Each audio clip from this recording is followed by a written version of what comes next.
हरिगुण गाताना भजन करताना, आणि खरं सांगू का, हरिगुणाची ताकद ही आहे, हरिभजनाची ताकद ही आहे की तुम्ही ते अंतकरणातून भगवान परमात्म्याला बोलवलं तर हृदयातला आवाज भगवान परमात्म्यापर्यंत जातो. कृष्णा धावरे क्या बात है, वाह वाह.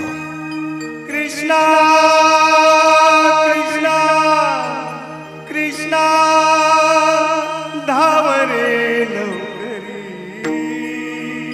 संकट पडले वाह मोहन महाराज. संकट पडले